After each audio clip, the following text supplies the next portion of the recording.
Doctor. Hello doctor, आज तक radio की एक खास सीरीज है जिसमें हम कोरोना वायरस के बारे में आपके काम की जानकारी आप तक पहुंचाते हैं स्पेशलिस्ट डॉक्टरों से बात करके।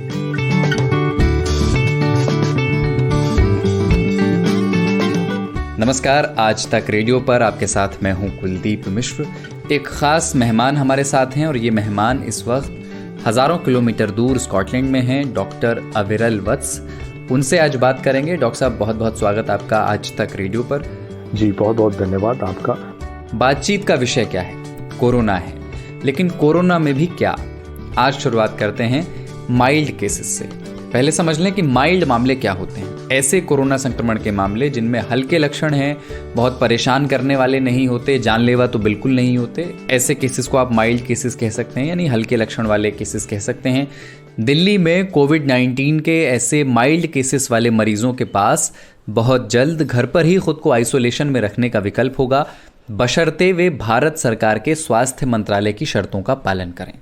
इस कदम का मकसद ये है कि अस्पतालों से थोड़ा दबाव कम किया जा सकेगा और गंभीर मरीजों के इलाज में ऊर्जा लगाई जा सकेगी। लेकिन इसकी कुछ शर्तें हैं। शर्तें क्या हैं? अगर आपको माइल्ड इन्फेक्शन है तो ये डॉक्टर को सर्टिफाई करना होगा, आपके घर पर आइसोलेशन की पूरी व्यवस्था होनी चाहिए, साथ में एक 24 घंटे देखरेख करने वाला व्यक्ति होना चाहिए, तीमारदार, जो एक अधिकृत अस्पताल से संपर्क में रहेगा। उस तीमारदार और परिवार के सभी लोगों को एहतियात के तौर पर हाइड्रोक्सीक्लोरोक्वीन दवाई लेनी होगी और मरीज की सेहत की जानकारी डिस्ट्रिक्ट सर्विलांस ऑफिसर को देनी होगी। इसमें और भी 2-3 छोटी छोटी शर्तें हैं, जैसे आरोग्य सेतु का ऐप आपके फ़ोन पर डाउनलोड होना चाहिए। तो ये तो हो गई एक बुनियादी जानकारी। अपने मेहमान का रुख फिर से करते हैं। डॉक्टर अविरल वत्स हमारे साथ हैं, स्कॉटलैंड से हमसे जुड़े हैं और वो ब्रिटेन की जो नेशनल हेल्थ सर्विस है वहाँ पर भारतीय डॉक्टर हैं। डॉक्टर वत्स, पहला सवाल आपसे यही है कि अगर किसी को लगता है कि उसको कोरोना जैसे लक्षण हैं या उसे कोरोना का माइल्ड इन्फेक्शन है तो उसे क्या करना चाहिए और क्या नहीं? देखिए, जिनको ऐसा शक है या जिनको कोरोना के लक्षण हैं या परिवार में किसी को कोरोना के लक्षण हैं, तो सबसे पहले उनको अपने आप को आइसोलेट कर लेना चाहिए बाहर वाले लोगों से। तो अपने घर के अंदर आइसोलेट कर लें, बाहर वाले लोगों से बिल्कुल भी ना मिलें।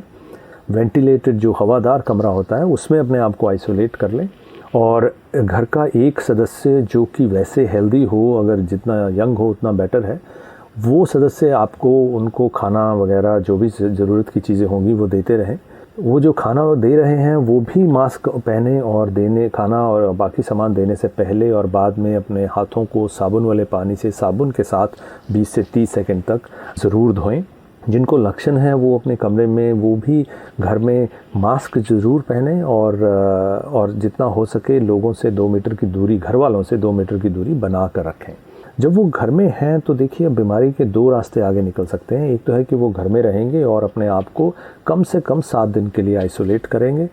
7 दिनों के बाद अगर 48 घंटे के लिए उनके लक्षण कोई नहीं आए, लक्षण उस तब माना जाता है कि अगर बुखार 48 घंटे तक नहीं आता है तब वो बाहर निकल सकते हैं और बाहर वालों से दूसरों से मिल सकते हैं।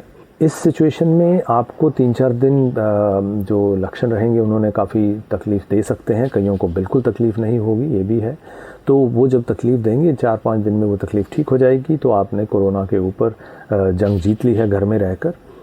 तो उसमें जंग में क्या है कि आपको बुखार रह सकता है, तेज़ बुखार रहेगा तो आप क्रोसिन ले सकते हैं। 500 मिलीग्राम पैरासीटामोल है वो, 500 मिलीग्राम की 2 गोलियाँ ले सकते हैं। अगर आपका वज़न जो है वो 55 किलोग्राम से ज़्यादा का है तो आप 2 गोली लीजिए, 1 ग्राम लीजिए टोटल, 4-4 घंटे बाद दिन में मैक्सिमम 4 बार। इससे बुखार पे काबू रहेगा और वैसे भी बदन में जो अगर दर्द है, हरारत रहेगी वो भी ठीक रहेगी। दूसरा है खांसी रह सकती है, खुश्क खांसी रह सकती है, जिसका कोई सीधा इलाज नहीं है, लेकिन जो अगर घरेलू इलाज हैं उसको सुकून देने के लिए जो भी आप करना चाहें वो कर सकते हैं। उसका कोरोना पे कोई असर सीधा नहीं है, लेकिन आपको सुकून ज़रूर मिलेगा।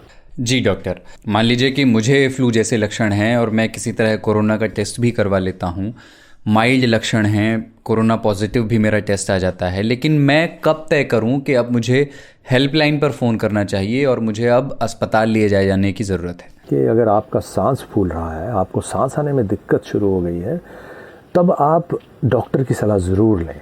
ये अगर बदतर हो रही है तो बिल्कुल ही आप सलाह ज़रूर लें, क्योंकि आपको अस्पताल जाना पड़ सकता है और आपको वेंटिलेटर या दूसरी मशीन्स के ऊपर से उससे हेल्प लेकर आपके जो फेफड़े हैं, लंग्स हैं, उनको ऑक्सीजन देने का काम चाहिए हो सकता है, तो आप ज़रूर उनकी मदद लें। घर पे अगर आप जैसे कोई मरीज़ हैं पहले से, उनको कोरोना होने का अंदेशा है और वो वैसे भी बेड पे रिडन हैं, बिस्तर पे ज़्यादा रहते हैं, तो अगर वो अपने पेट के बल ज़्यादा लेट सकें, उसको प्रोनिंग कहते हैं, तो उससे क्या है कि जो फेफड़े हैं, जो लंग्स हैं, वो खुल जाते हैं। अगर हम पीठ के बल ज़्यादा लेटते हैं तो जो लंग्स हैं वो थोड़े बंद रहते हैं, तो इसलिए वो इतने मददगार नहीं रहते। तो ऐसे लोग जो चल फिर नहीं सकते ज़्यादा, बैठ भी नहीं सकते ज़्यादा, तो वो अपने बिस्तरे पर या तो अपनी साइड पर लेट जाएं या फिर पेट के बल घंटों घंटों लेट सकते हैं। आईसीयू में तो ये किया जाता है कि कम से कम 12 से 16 घंटे लोगों को पेट के बल लेटाया जाता है और 8 घंटे उनको पीठ के बल लेटाया जाता है। तो ये घर पे कर सकते हैं जी। और अगर परिवार में एक सदस्य को ऐसे लक्षण हैं और परिवार में दूसरे ऐसे वल्नरेबल लोग भी हैं, बड़ी उम्र के लोग हैं, तो हम क्या कर सकते हैं? अगर जो बाकी के परिवारजन हैं उनमें अगर कोई प्रेग्नेंट लेडीज़ हैं, कोई 65 साल से ऊपर के बुज़ुर्ग हैं, या किसी को डायबिटीज़ है, किसी को ब्लड प्रेशर की शिकायत रहती है, या बहुत ही छोटे बच्चे हैं, तो इन सब को जिनको कोरोना हुआ है उनसे 2 मीटर की दूरी या उनके कांटेक्ट में ना ही आए तो बेहतर होगा। और जो घर वाले लोग हैं उनको भी अपने आप को आइसोलेट करना पड़ेगा 2 हफ्तों के लिए कम से कम।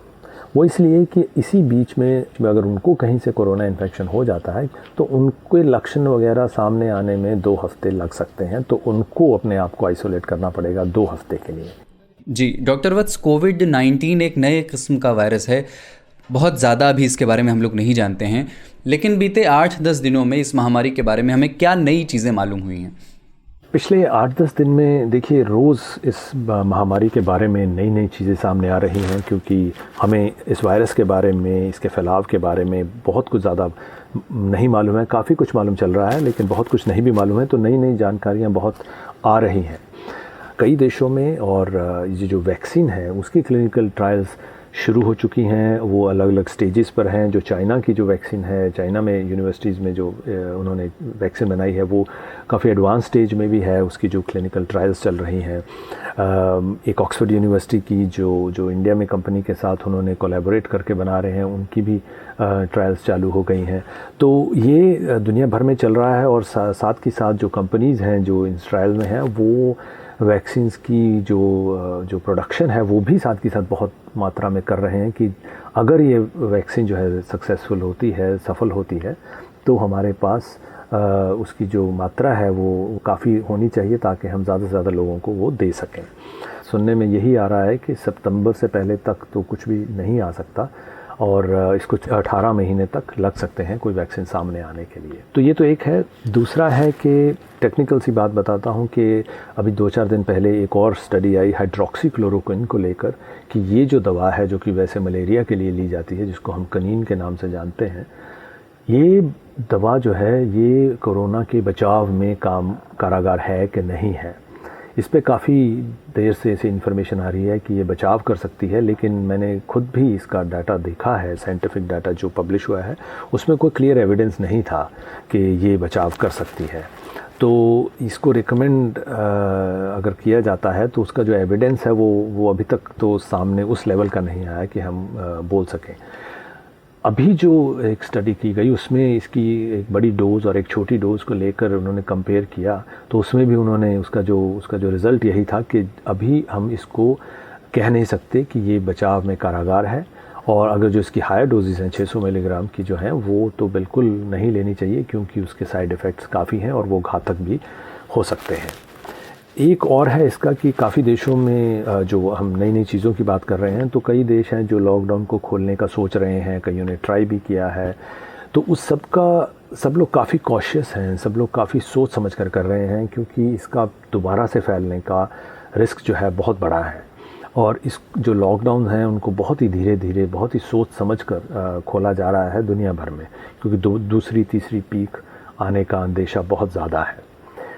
एक और आखिरी में चीज़ बताऊंगा कि एक स्टडी आई है new England journal of medicine में यूएस से, एक नर्सिंग होम में, जिसमें कि ये पाया गया कि 50% से ज़्यादा लोग ऐसे पॉजिटिव निकले हैं जिनको कोई सिम्टम नहीं था। और उस 50% में से अधिकतर लोग ऐसे थे जो अपने पहले 4-5 दिन में, जब तक सिम्टम बिल्कुल भी नहीं कोई आया, तब वो वायरस शेड कर रहे थे, तो वो एक्चुअली वो फैला भी रहे थे। तो ये एक नई चीज़ सामने आ गई है कि एसिम्प्टोमेटिक लोग काफ़ी बड़ी मात्रा में हैं और इसको वो फैला रहे हैं। तो ये चंद ज़रूरी चीज़ें हैं, और भी काफ़ी कुछ है, लेकिन ये काफ़ी ज़रूरी चीज़ें हैं जो सामने आई हैं पिछले 8-10 दिनों में। जी, एसिम्प्टोमेटिक मामलों की आपने बात की और इस पर काफ़ी फ़िक्र इंटरनेशनल मेडिकल कम्युनिटी में है इस वक्त। इसको थोड़ा और समझना चाहते हैं कि ये मामले होते क्या हैं। क्या ऐसे में संक्रमित लोग हमेशा एसिम्प्टोमेटिक रहते हैं या उनमें लक्षण देर से देखने शुरू होते हैं? जो एसिम्प्टोमेटिक मामले हैं वो दो तरह के आप कह सकते हैं कि हो सकते हैं। एक मामला वो कि जिसमें कोई भी सिम्टम कभी भी नहीं आता, उनको मालूम भी नहीं चलेगा कि उनको वायरस हुई, लेकिन वायरस उनको होती है, उनमें पनपती है, वो फैलाते भी हैं, लेकिन उनको सिम्टम नहीं आते, ऐसा भी हो सकता है। और दूसरा है कि वो एसिम्प्टोमेटिक लोग जो अभी शुरू में 4-5-6 दिन बिल्कुल उनको कोई सिम्टम नहीं आया, लेकिन वो पॉजिटिव भी थे, उनमें वायरस भी बहुत पनप रही थी और वो फैला भी रहे थे, और 5-6 दिन के बाद उनको सिम्टम्स आए और उसके बाद सामने आया कि उनको कोरोना वायरस थी। तो ये जो दो तरह के एसिम्प्टोमेटिक लोग हैं, ये अब काफ़ी उभर के आ रहा है कि इनकी जो संख्या है वो एक स्टडी में तो पहले तो माना जाता था कि 10 से 20% हो सकते हैं। फिर एक और स्टडी आई जिसमें कहा कि 5 में से 4 लोग चाइना में ऐसे हो सकते हैं जो एसिम्प्टोमेटिक थे। अभी जो मैंने जैसे पहले बताया, जो यूएस में से स्टडी आई है उसमें तकरीबन 50% ऐसे थे नर्सिंग होम में जो एसिम्प्टोमेटिक थे, और उनको जो सिम्टम्स थे, कोई उनमें से आधों को सिम्टम्स काफ़ी देर बाद आए, लेकिन वो सब इसका फैलाव कर रहे थे। जी डॉक्टर वत्स, स्कॉटलैंड में आप काम करते हैं। स्कॉटलैंड में आपने जो देखा सीखा उससे भारत और भारतीय क्या सीख सकते हैं? जी, स्कॉटलैंड ने भी बाकी देशों से, चाहे इटली हो, चाइना हो, यूएस हो या यूरोप के बाकी के देश हों, उनसे हम लगातार सीख रहे हैं, उनसे जानकारी ले रहे हैं कि वहाँ पे कैसे चीज़ें की जा रही हैं, उनसे जो भी हम उससे लेसन मिल रहे हैं उसको हम यूज़ कर रहे हैं। तो यहाँ पे जो 2-3 चीज़ें बहुत ख़ास हुई हैं। देखिए, यहाँ पे भी सामान की, पीपीई की काफ़ी कमी रही शुरू में, और धीरे धीरे उसको काफ़ी इम्प्रूव किया गया। अभी भी थोड़ी बहुत है, लेकिन काफ़ी सामान आ रहा है। दूसरा है कि टेस्टिंग जो है, टेस्टिंग बहुत क्रूशल है इसमें, और यहाँ पर भी बहुत कम टेस्ट किए जाते थे, वो अब काफ़ी बढ़ाए जा रहे हैं, और जितने ज़्यादा बढ़ रहे हैं उतनी ज़्यादा पिक्चर क्लियर आ रही है कि कितनी बीमारी फैली है और उसका आगे क्या करना चाहिए। वैसे ही इंडिया में हमें जो टेस्ट हैं, टेस्ट की मात्रा है, वो काफ़ी हमें बढ़ानी चाहिए, ताकि अगर हम इसके सही रूट कॉज जो कहते हैं कि इसका हम सही फैलाव को जान सकें, ताकि हम अपनी स्ट्रेटजीज़ उसी हिसाब से बनाएं। तीसरी बात मैं जो कहना चाहूँगा कि जो NHS स्कॉटलैंड है, हमने यहाँ पे जो कैपेसिटी थी बेड से लेकर, ICU से लेकर, वो काफ़ी सिस्टमेटिकली बढ़ाई। जब लॉकडाउन शुरू में जब चल रहा था, तो जो ICUs की कैपेसिटी थी वो तकरीबन 3 या 4 गुना ज़्यादा बढ़ा ली गई। 1000 बेड का ICU का पूरा सेंटर बनाने की बात हुई, और वो अभी भी उसका प्लान वो चल रहा है कि अगर जैसी ज़रूरत पड़ेगी वो फंक्शनल होगा, जो कि बिल्कुल नया होगा। तो ये ऐसी जो सपोर्ट है, जो इलेक्टिव काम थे डॉक्टर्स के, वो बंद कर दिए गए। डॉक्टर्स को रीट्रेनिंग दी गई ताकि वो तैयार रहें जब बहुत सारे केसेस आएंगे उनको डील करने के लिए। जिनको हम जनरल प्रैक्टिशनर्स कहते हैं, जो कि रोज़मर्रा की बीमारियों को डील करते हैं कम्युनिटी में, उन्होंने अपनी अलग अलग स्ट्रेटजीज़ बनाई। जो कोविड से संक्रमित केसेस थे, उन पर शक था कि उनको कोविड हो सकती है, उनको एक अलग हब में देखा जाता है। जो जिन पर शक कम होता है उनको अलग हब में देखा जाता है। बहुत तरीके से प्रिकॉशंस हर सिस्टम में बनाए गए ताकि कम से कम कांटेक्ट हो सके पेशेंट्स के साथ, डॉक्टर्स का या हेल्थ सर्विसेज का, लेकिन उनको फिर भी इलाज दिए जा सकें। हाँ, एक और बात जो मैं ज़रूर मेंशन करना चाहूँगा कि जो स्कॉटलैंड की फर्स्ट मिनिस्टर हैं निकोला स्टर्जन, वो डेली प्रेस कॉन्फ्रेंस की तरह का एक अपडेट करती हैं, जिसमें वो साइंटिस्ट, डॉक्टर्स और जो लॉजिस्टिक्स हैं, पॉलिटिकल डिसीजंस हैं, उन सबको लेकर बताती हैं कि उस दिन की क्या स्ट्रेटजी होगी, उस दिन को हमने क्या करना है। कोई नई चीज़ आ रही है, अपडेट देती हैं कि कितने केसेस हुए, क्या सिचुएशन है, और वो अगर अगला कोई स्टेप लिया जा रहा है, कुछ बदलाव आ रहा है, तो वो डेली बेसिस पे खुद वो अपडेट देती हैं, जो कि बहुत ही अच्छी चीज़ है। उसमें ही मैं एक लास्ट चीज़ बता दूं कि जो ये कोरोना की फ़ाइट है, इसमें जो इन्फॉर्मेशन है, जो सही वाली इन्फॉर्मेशन है, साइंटिफिक इन्फॉर्मेशन है, वो जितना दूर तक लोगों तक, डीप जो कम्युनिटीज़ हैं वहाँ तक पहुँचे। स्कॉटलैंड में फैलाव बहुत है, बड़ी दूर दूर तक लोग रहते हैं, बहुत कम डेंसिटी है पॉपुलेशन की, तो इन्फॉर्मेशन पहुँचाना यहाँ भी बहुत बड़ा चैलेंज हो जाता है, लेकिन वो काफ़ी पहुँचाई जा रही है और वो एक बहुत बड़ा हथियार है हमारा कोरोना के अगेंस्ट। तो इंडिया के लिए मैं तो यही कहूँगा कि सरकारें जो हैं अपनी जो हॉस्पिटल की सुविधाएं हैं उनको हम काफ़ी इंक्रीज़ करें, और साथ ही साथ जो साइंटिफिक और क्रेडिबल इन्फॉर्मेशन है वो डेली बेसिस पर अपडेट करते रहें लोगों को, अलग अलग तरीक़ों से, अलग अलग चैनल से, सोशल मीडिया के थ्रू। ये हम जितना ज़्यादा कर सकेंगे उतना कम होगा, क्योंकि ये बात सीधी और सीधी ज़िंदगियाँ बचा सकती है। चलिए, बहुत बहुत शुक्रिया डॉक्टर अविरल वत्स का। NHS ब्रिटेन में आप डॉक्टर हैं, स्कॉटलैंड से हमसे जुड़े थे। Once again thanks a lot जी, बहुत बहुत धन्यवाद।